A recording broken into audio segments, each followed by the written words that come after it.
जेके मारिफ देखने वालों को मेरा सलाम। कल आपको हमने गुजर नगर के उस पार यानी सिटी वाली साइड का मंज़र दिखाया था, क्या तबाही हुई है।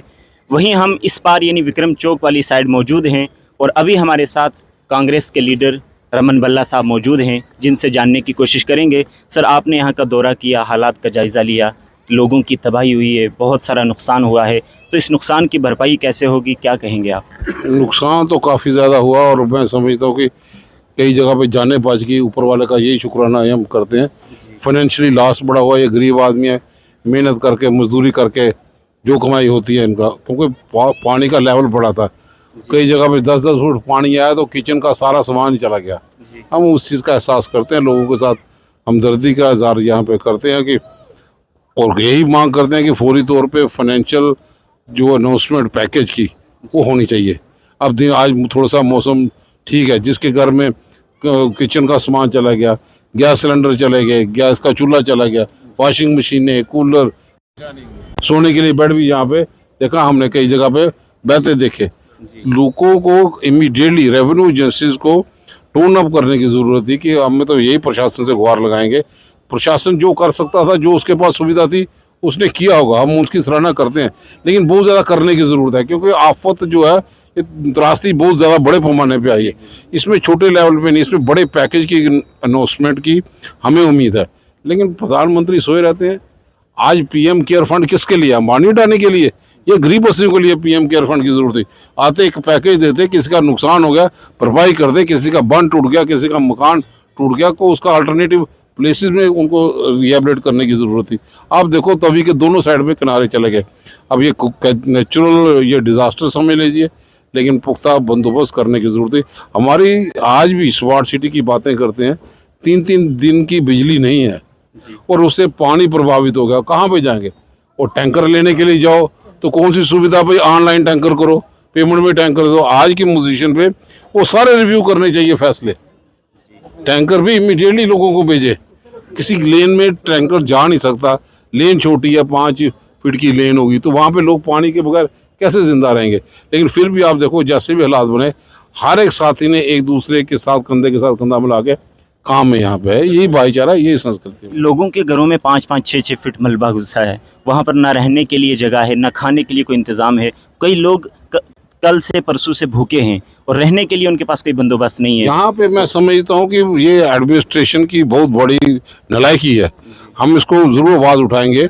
रेड क्रॉस कहाँ पे है? रेड क्रॉस डिपार्टमेंट होता था कि फटाफट पे अगर रात को ऐसी त्राई त्राई हुई तो फौरी तौर पे राशन की सामग्री पहुंचा दो, लंगर लगा लो, लंगर की व्यवस्था कर लो। कई जगह पे सरकारी तौर पे जैसे यहाँ पे कोई बंदोबस्त रहने के लिए जगह को नहीं, 2-2 दिन की ट्रेनें बंद है।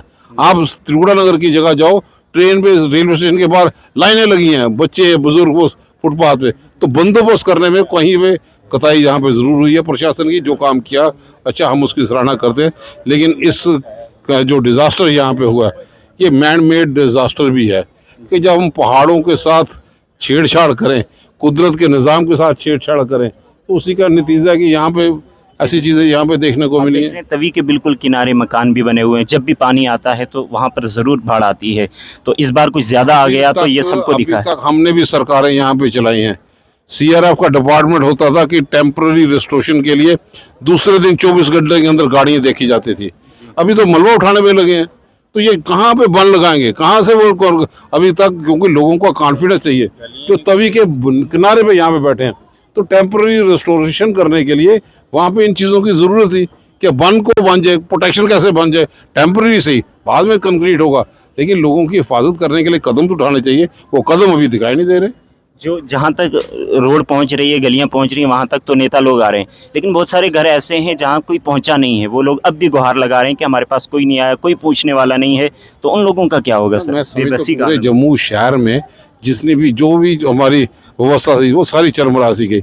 हर एक जगह पे जो किनारे पे लोगों के मकान है, किसी की दुकानें बह गई, किसी का मकान बह गया।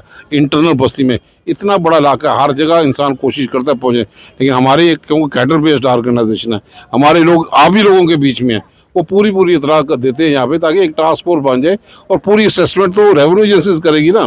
तहसीलदार हो, पटवारी हो, तो वो तहसीलदार पटवारी कम से कम इन मौके पे जाके जायज़ा भी ले, नुकसान क्या हुआ उसकी भरपाई के लिए जो सरकार के लिए आवाज़ जो बुलंद करते हैं सीएम साहब कि प्राइम मिनिस्टर पैकेज दे। ये छोटे से मुलाजिम नहीं, किसी का नुकसान 10 लाख का हो गया उसको 10,000 रुपये देंगे तो उससे गुजारा नहीं चलेगा। ये प्राइम मिनिस्टर पैकेज होगा ताकि उसकी मुताबिक उसको कुछ ना कुछ भरपाई तो हो सके। जी बिल्कुल, थैंक यू सर। आप देख रहे हैं रमन भल्ला साहब हमारे साथ मौजूद थे।